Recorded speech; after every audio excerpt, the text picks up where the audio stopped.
Guys, kali ini kita hendak mention-kan katanya adalah perbezaan kuliah Malaysia dan kuliah di Indonesia. Apakah perbezaannya, kan? Mari kita sama-sama tonton Direction bersama dengan saya. Jom.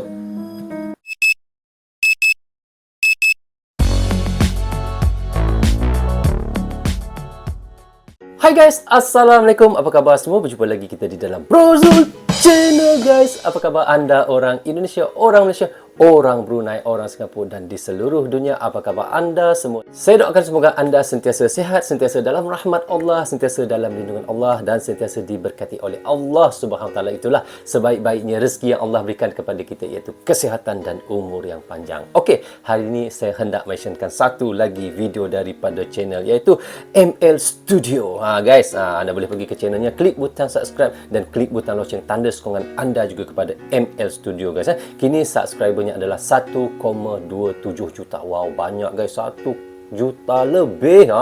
Jangan lupa guys, pergi ke channelnya. So, tajuk yang kita mahu reactionkan hari ini iaitu katanya perbezaan kuliah di Malaysia dan kuliah di Indonesia. Apakah perbedaannya, guys? Mari kita sama-sama tonton. Tanpa basa-basi. Jom, mari kita sama-sama tonton Direction bersama dengan saya. Assalamualaikum warahmatullahi wabarakatuh. Aku akan bahas tentang perbedaan kuliah. Wow, comelnya orangnya, guys. Di Malaysia dan juga di Indonesia. Jadi yang pertama ini adalah hal yang paling aku suka selama kuliah di Malaysia, yakni perbedaan antara lecture class dan juga tutorial class. Kalau menurut aku sih ini kayaknya diadopsi dari sistem pendidikan Inggris, karena seperti yang kita tahu Malaysia dulunya dijajah Inggris.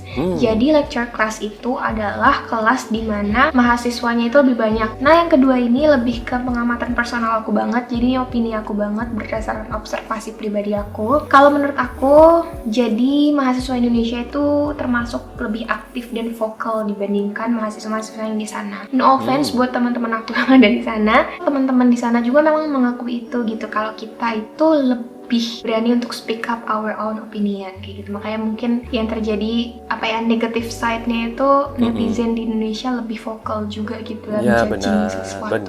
Tapi nggak bisa dipungkirin kalau mahasiswa Malaysia itu lebih rajin, jauh lebih rajin dibandingkan mahasiswa Indonesia. Aku yakin nggak semua mahasiswa Indonesia kayak gini dan semua mahasiswa Malaysia kayak gini, tapi balik lagi nih generalisasi berdasarkan apa yang aku lihat di sekeliling aku selama aku kuliah di sana. Memang rasanya dia ini adalah bekas student dari Malaysia, guys. Dia cerita pengalaman dia lah belajar di Malaysia. Misal aku mau ujian besoknya, aku masih ada kesempatan atau aku masih berani untuk main gitu di hari sebelumnya. Sedangkan kalau mahasiswa Malaysia, kalau misalnya besoknya ujian, mereka akan benar-benar belajar, benar-benar kelompokan, benar-benar saling support, saling bantu, saling ngajarin untuk bisa dapat nilai terbaik selama ujiannya nanti. Itu hal yang paling menyentuh gitu buat aku, dan aku rasa memang harus aku rubah dari diri aku personal. Aku harus lebih rajin gitu, karena orang rajin itu bisa ngalahin even orang yang cerdas sekalipun gitu kan. Nah, gimana nasibnya orang yang tidak rajin dan juga tidak cerdas seperti diriku ini? Mari kita lebih rajin, saudara-saudara. Lebih rajin. Selanjutnya lebih ini tentang rajin, PTPTN. Waktu pertama kali dengar agak lucu namanya, karena sebenarnya kalau di bahasa Indonesia kita akan ngejanya PTPTN, cuman karena di sana kan English pronunciation jadi PTPTN. Jadi PTPTN ini adalah pinjaman yang diberikan oleh pemerintah Malaysia kepada... Sebentar guys, di Malaysia mana-mana mahasiswa yang mahu belajar lebih tinggi lagi tetapi ongkosnya tiada, kita ada ini tadi yang ditunjukkan. Ini adalah iaitu tabung pendidikan. Maknanya kita pinjam dahulu duit dengan kerajaan. Selepas kita sudah bekerja, nanti kita akan bayar ansur-ansuran hingga habis. Contohnya kita pinjam RM20,000 lah.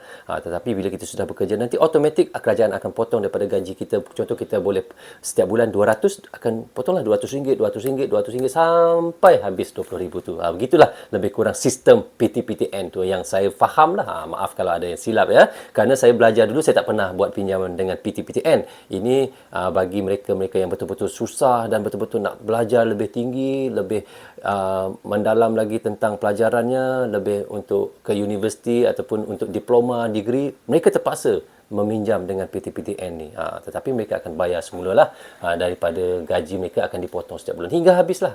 Begitulah lebih kurangnya. Okey, kita sambung. PTPTN ini adalah pinjaman yang diberikan oleh pemerintah Malaysia kepada pelajar yang mau melanjutkan studinya ke jenjang perguruan tinggi. Mungkin kalau misalnya di Indonesia itu kan lebih ke bidik misi gitu ya, lebih ke bantuan berupa beasiswa. Di sana juga ada, cuman tambahannya adalah mungkin untuk orang-orang yang tidak mendapatkan beasiswa. Ya guys, betul lah seperti yang dikatakan oleh kakak ni.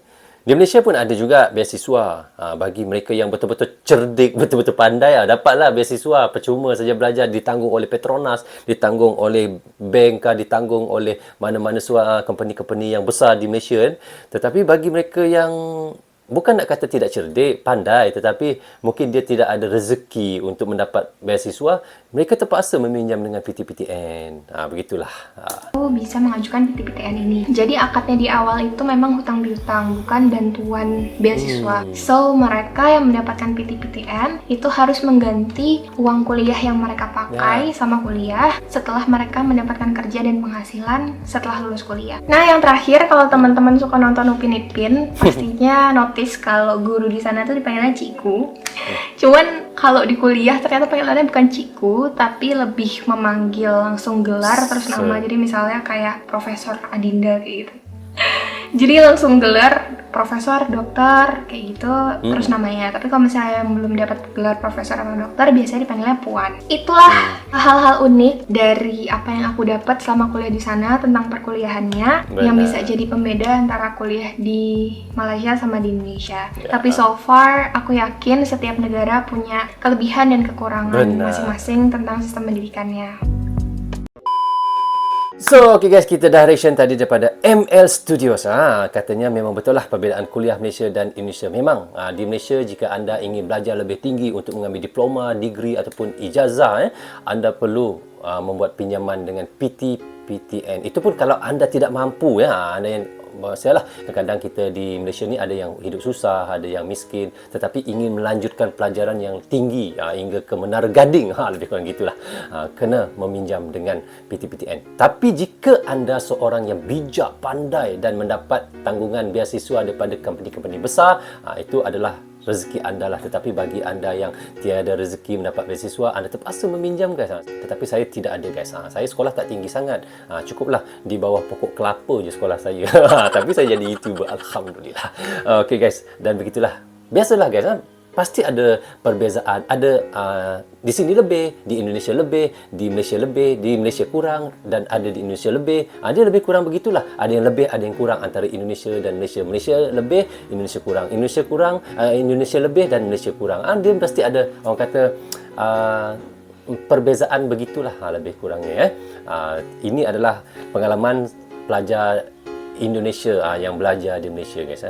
So okay guys, sampai di sini saja untuk reaction saya kali ini. Semoga manfaat untuk kami di Malaysia dan untuk anda di Indonesia juga. Jangan berhenti menyokong Brozul Channel. Tanpa sokongan anda, dia adalah Brozul Channel di dalam YouTube ini. Bagi anda yang suka dengan cara saya reaction, anda boleh klik butang subscribe dan klik butang loceng tanda sokongan anda kepada saya guys. Jaga diri anda, keluarga anda, ibu bapa anda, terutamanya anak dan isteri anda. Assalamualaikum, goodbye, bye bye.